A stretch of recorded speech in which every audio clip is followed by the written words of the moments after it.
অয়নের উস্কানিতে পাড়ার লোকেরা দত্তবাড়িতে চড়াও হলে বর্ষাকে বাঁচাতে পিকলু বর্ষাকে বিয়ে করলো। বিস্তারিত জানতে সঙ্গেই থাকুন, চ্যানেলটিকে সাবস্ক্রাইব করে রাখুন। দত্তবাড়িতে এত বড় একটা ঘটনা ঘটে গেছে, এটা বারে বারে চাপাবার জন্যই কিন্তু বর্ষার মা বর্ষাকে সিঁথিতে সিঁদুর পড়তে বলে। ওইদিকে যখন পর্ণা বর্ষাকে বলে যে ঠিক করেছে, তখন কিন্তু বর্ষার মা পর্ণার ওপরেও রেগে যায়। কিন্তু সকলে মিলে বর্ষার মাকে এমন করে বোঝায় যে শেষ পর্যন্ত আর কৃষ্ণা কোনো কথা বলতে পারে না, সে চুপ করে থাকে। এরপরে কিন্তু কৃষ্ণা যখন দেখতে পায় যে পাড়ার প্রত্যেকে তার বাড়িতে এসেছে বর্ষার কী হয়েছে সেটা জানার জন্য, কেবলমাত্র অয়ন প্রত্যেকের বাড়িতে বাড়িতে খবর দিয়ে এসেছে কিন্তু।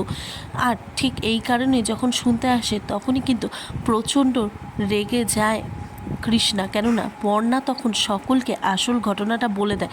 কেননা বর্ষার এমনটা হয়েছে, পাড়ার লোকেরা তো কেউ কিছু করবে না, তাহলে এই সব লুকিয়ে কী লাভ। ঠিক এই কারণেই কিন্তু বলে। আর এর পেছনে উস্কানি দিচ্ছে ঈশা অয়নকে আর মৌমিতাকে, কিন্তু যাতে আগুনটা লাগিয়ে দেয় সেটারই ব্যবস্থা করতে বলেছে।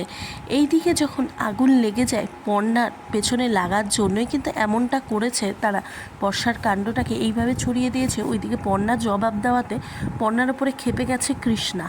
এইদিকে দুদিন বাদে যখন বাড়িতে পাড়ার লোকেরা মিলে চড়াও হয়েছে যে এইভাবে বর্ষাকে এই বাড়িতে থাকতে দেওয়া যাবে না, মানে পাড়ার লোকেদের যখন মাথা ব্যথা প্রচণ্ড বর্ষাকে নিয়ে, ঠিক সেই সময় সবাইকে থামাতে চায় পর্ণা, কিন্তু কোনো মতেই থামাতে পারে না। এরপরে কিন্তু ঠিক সেই মুহূর্তে পিকলু বর্ষার সম্মান রক্ষা করার জন্য সিঁদুর নিয়ে এসে বর্ষার কপালে পরিয়ে দেবে।